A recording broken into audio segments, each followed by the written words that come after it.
everyone, and welcome to another Camera Jabber video. Today I'm speaking to Kai Price, who is a Sony Universe ambassador and also a portrait and fashion photographer. Hi Kai, how are you? Hi, good, thank you. Nice to be here with Camera Jabber. Thank you. So you've been quite busy recently, I understand. Yeah, I've been working on a few things over the lockdown, and work's just picked up again as well. So yeah, there's a few interesting things going on. Now, I spotted that you'd had a really interesting project photographing London, but when the streets are completely empty during the lockdown. How did that come about? Yeah, that was kind of amazing. I think, you know, I've been obsessed, I think, with films like Blade Runner and stuff like that as a kid and growing up and stuff like that. And I just had these visions of what London must look like, quite apocalyptic. So I wanted to try and go in and capture some of that. So how did you travel about London while you were doing that? So with London, because I shoot editorial and I'm a member of the press, and I was with Times for a long time and with Reuters and Getty. So I'm lucky to have the fact that I'm key worker status for the purpose of news gathering, and so I literally just drove in and my tripod and everything else, and went to the parts that I sort of went to target. And it must have been quite spooky, I guess. Really spooky, really apocalyptic, and you'll see from the images there's I didn't want colour in the images. I made them black and white, even though I normally shoot colour, because I didn't want to be interrupted by odd little bits of colour. But very spooky, very, very, very eerie. Yeah, it's kind of hard to place it, but it's strange, very strange. Should we take a look at some images? Yeah, I'd love to. It's quite a striking image to start with. Yeah, so this is the reason why I chose this. Obviously, the images that I've chosen are something that's been quite personal to me, or over the years as a photographer working with wire agencies and stuff, I've been asked to shoot. Now, this is a Lloyd's building directly in front, and we can see the aluminium and stuff like that going up. And there's lifts on the side as well, which I looked at first, but obviously there was nobody in them and they weren't being used, and they weren't even going up and down. So these photos here are taken at 8 o'clock in the morning. Now, this is absolutely flat out at 8 o'clock in the morning. So really, really busy. And to our left here, on the side road there, is the Gherkin. So you can imagine it's right in the heart of our financial district. Yeah, at 8 o'clock, everyone's bustling in. I mean, I've been in that area and people are really walking with purpose into that building. Absolutely, all with the coffee cups in hand and everything else, charging on. Exactly. Yeah. Fantastic. And I think, you know, like you said, it's interesting in black and white because you just see all the structures and the lack of people, and you don't get distracted by the colour. Because there is actually quite a bit of colour in that area, isn't there? Kind of blue. There is quite a bit of colour. Obviously, you'd have all the greenery here from the trees, but you'd probably, if you know, on closer inspection of looking at this image, there'd probably be, I think, right up here at the end, there's probably a little bit of a roadwork sign and stuff like that. And I didn't want sort of the magic of what was going on, because whilst it was really eerie and really scary, it was something very magical about it as well, just feeling like totally free and it's amongst all this stuff. So yeah. So this is obviously like the walkie-talkie building. Mm-hmm. And what the thing was, I was working out here. I knew when I was shooting this, I was going to put it into black and white. It's 8 in the morning, and the reason why I chose the morning in particular, so I got in there for about 6 a.m.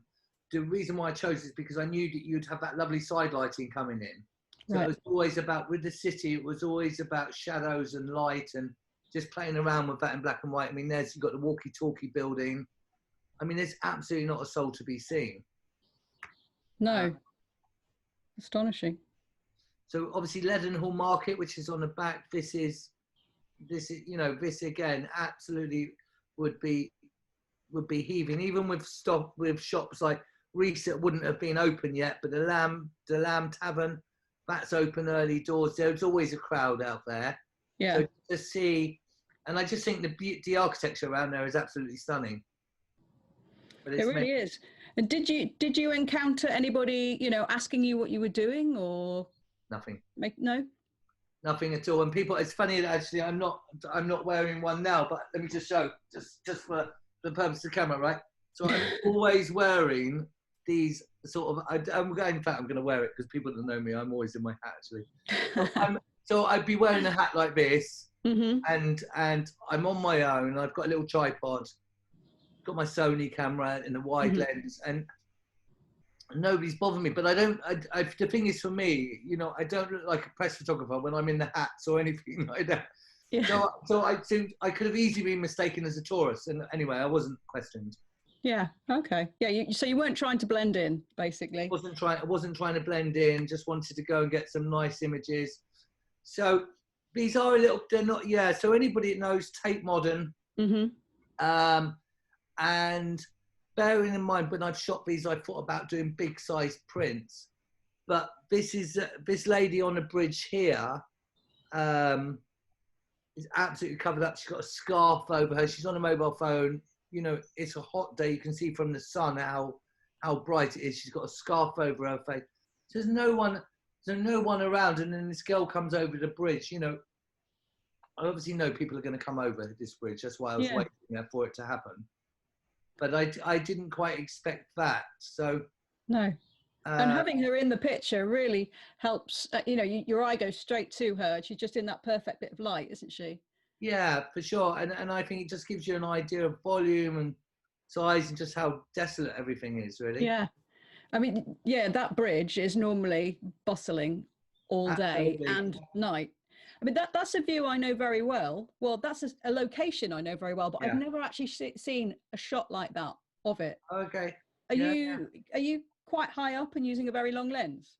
So I'm using what am I using? I'm probably using a 200 mil, right? And I'm quite far back actually. So the view for this view here where I was, if you were to walk directly down from St Paul's Cathedral, and you go down, and the thing is, a lot of these images you see of this bridge and stuff when it's used in the media are actually shot from the other end, from the Tate Modern end, looking with St Paul's in the background.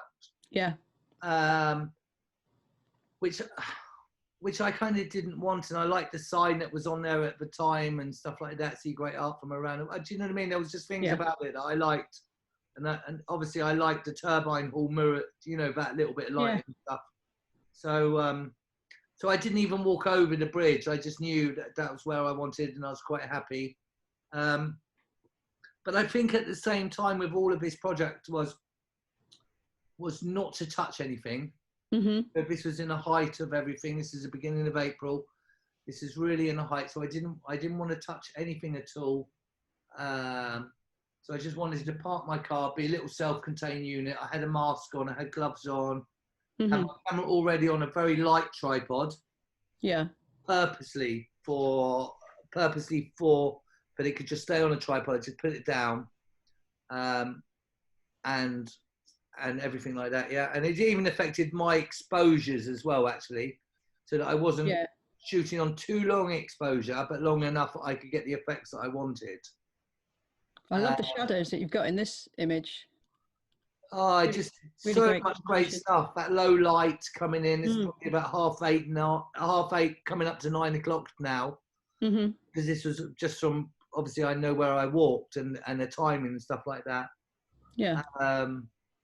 But, you know, the city's always been amazing for light and shadows with all the buildings. I'm interested in the fact that you use a tripod, because I think a lot of people's natural response in these situations would be to go handheld and sort of, you know, take the minimum amount of equipment. Do you find that using a tripod helps you with the composing process? Well, to be honest, I wouldn't normally take a tripod, but the thing was, I had to allow for when I was in dark positions and stuff like that. So if I was in a place where it's going to be really dark, I wanted long exposure, and you'll see through this why. What I also really do like doing with street lights, with the sun and stuff like that, I quite like putting it on a big aperture, so like f/22 sometimes, because I'm shooting landscape, I want as much sharp as possible. Right. I want as much detail in the image as I can possibly take into it. So I quite like, I don't know, I must have done it there because I can just sit on the side of the sun. But I also quite like that natural sort of starburst effect that happens when shooting on like on a small aperture. Yeah, yeah. And again, that's very careful composition, because like one step to the right and you would have lost that, but standing Yeah. where you are, you've got just enough of it without it completely dominating the image. And yeah, exactly, and too much the other way, you'd have had, yeah, exactly, too much sun as well. So you just needed a little bit of it shaded. Yeah. Mm. Uh, Oh no, where's this?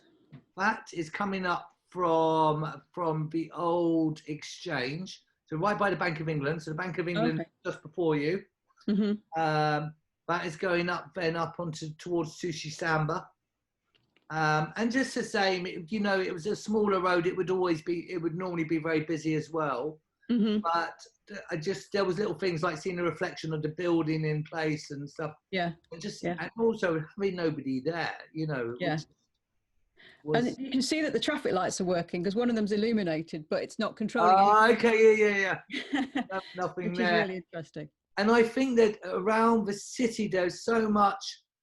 I mean, like this shot here, like you can just see, just because of the highlight coming through it, and it was highlighting bus, and there was a bus there. Yeah. No one's on a bus. It's just like, I think when I used to look at images, not necessarily an amateur photographer so much, but we were talking about that the other day, amateur photographer. You get really inspired by different people, but people used to do a lot more of these sort of shots or certainly the ones that I was looking at, where they'd be just quite clever in with the light, with the lighting and the words. And then there'd be a bus, and the bus just happens to be lit up. I mean, I couldn't just not take that, you know. So, so here you go now. So this is Bank of England. It's quite dark, actually, this image, and I love this. Here's a younger guy in a mask, and actually, I might have selected the wrong image for this one, actually, but this works perfectly in terms of buses. There's a few buses about. There is somebody over in the far left, sort of left middle, and it's walking up the road. But this is, you know, when you think this is Bank of England, that building diagonally across is the Bank of England. Yes. And this here is the old stock market, One Exchange Square. And you know, people that will see this image will know how busy this is. Yeah. You know, and there's something about the attitude of the people as well. You know, the people in the background there, they've got their heads down. This guy's got his mask on. Yeah. It just all conveys this is not normal times. This is totally not normal times. Absolutely. So really, you're going to probably see a couple more city, but you know, the other place that I chose to do was Chinatown. Reason why China, well, basically my idea for going there was to go to Soho, because I spend a lot of time in Soho, we'll party in Soho, we'll tend to have lots of meetings in Soho, shoot there. So it's really sort of home from home. And then obviously I wanted to take a look at Chinatown, which is on the opposite side of the road. And I was just like, I suppose, you know, I was hearing loads of stuff at the time about Donald Trump and his racism and calling stuff Kung Flu, and do you know what I mean? Like all that stuff. I thought I really wanted to go and look at Chinatown as well. Yeah. And look, absolutely not a soul in there. The fact that the lanterns must have been up still from probably Chinese New Year. And just so crazy times. These images were taken at the opposite time now, so they weren't obviously taken in the morning, but they were taken like 9:30, 10 at night. So this would be real hustle and bustle. I mean, that's key time for that, because there's some amazing cafes and restaurants, isn't there? And they would just be people pouring in and out. And for anyone who hasn't been there as well, it's normally a riot of colour. So to see it in black and white is quite unusual, but I think it helps add to the focus of what's going on. Yeah, and exactly. And I think because it's eerie, so it's good to do stuff. So this image here is one of my favorites as well. This is Leicester Square. There's an underground sign on the left-hand side. That is Leicester Square Tube. Right. I have never, ever, all these images, I've never seen anything like this. But Leicester Square itself, to be dead, where Normally it's bustle with film premieres going on. I mean, Yeah. it's just so full of tourists and locals going to the cinema. I mean, it's really, really bizarre. Yeah. Yeah, that Yeah, is very striking. And I love the posters in the middle there yeah, with the yeah, yeah. genius. Just so nice. And look, the Burger King shut down there as Mm, well. There's, there's a lot. There's kind of a lot in that. So, yeah. um, now one of the things going on. So this is the Raymond Review Bar, and Soho's very, very close to my heart. And then we've done a lot of campaigning around this as well. But they're building a new hotel there, and they've lost a lot of shops on Berwick Street. And Mm-hmm. so we've done lots of activism stuff. I shoot a lot with Vivienne Westwood, and we do a lot with activism with her, as that sort of crossing fashion with politics. Mm-hmm. So, and going back to the tripod thing as well, the long exposures, and just look F22. Mm-hmm. And technically there was some certain things that I did as well, like bumping up the ISO a bit. And so, but I didn't have to have 30-second exposures. I could create the same image on sort of 5-second exposures, because I didn't know if I was going to get stopped and stuff with it. Yeah. Yeah. Yeah, it's all about getting a balance with the exposure, isn't it? Bump the ISO up a bit. But yeah, be a bit quicker on Soho, because I just felt like, the press was really ramping up. This was a few weeks after the city. So, yeah. I love the starburst effects there. They work really well.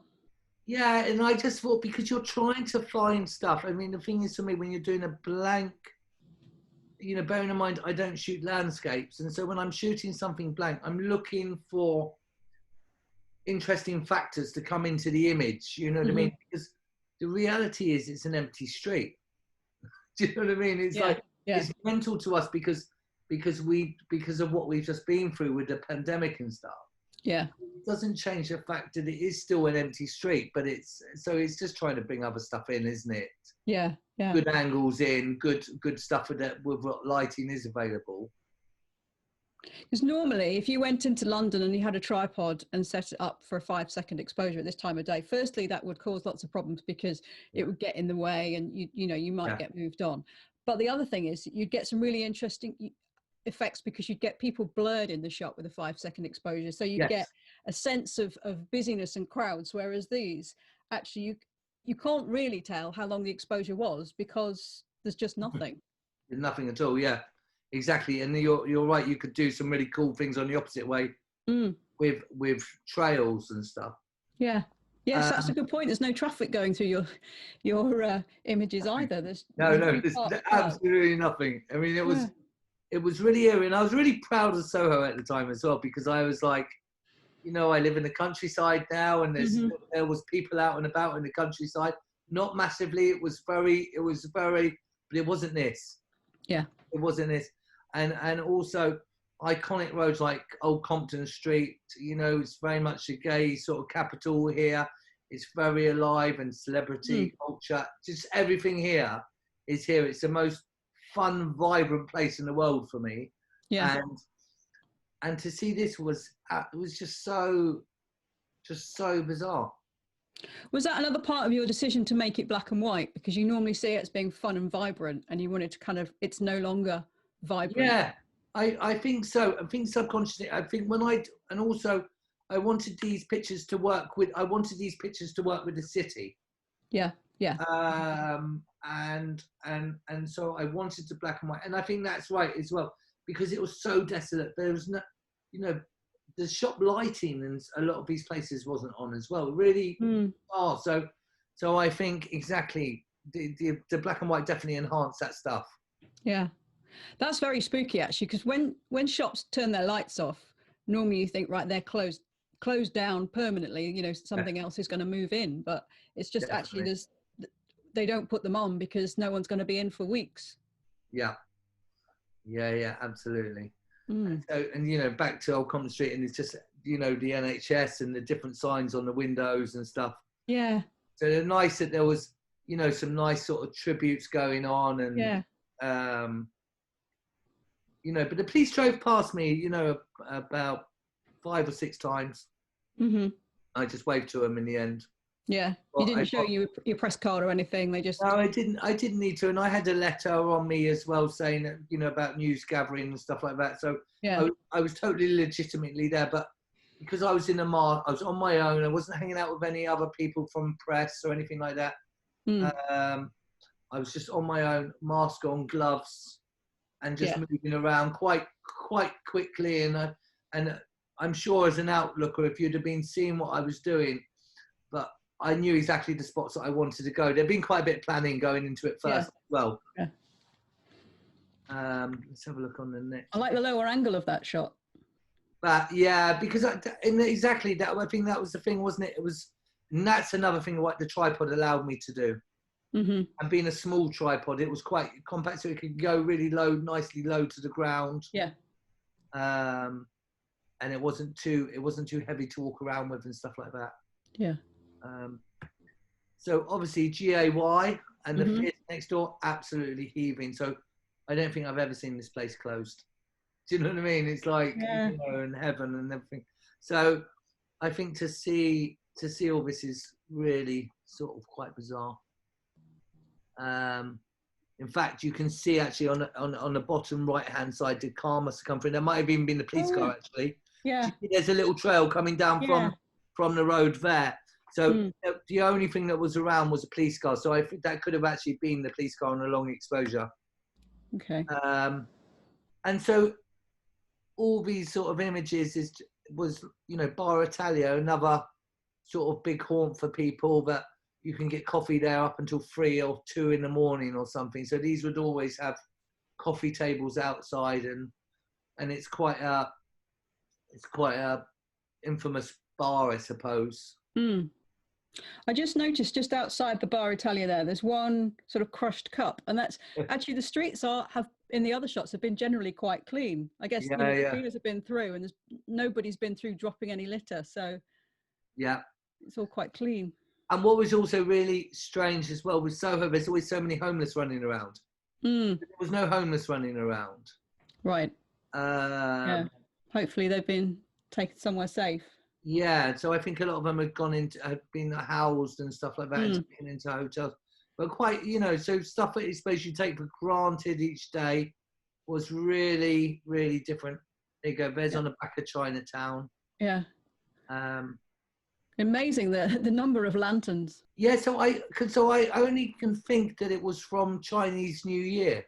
I need to Google it, and I sort of remember when it happened. But obviously, if this whole lockdown had come about straight after, obviously no one would have had a chance to have taken them down, because they're not it's not normally like that.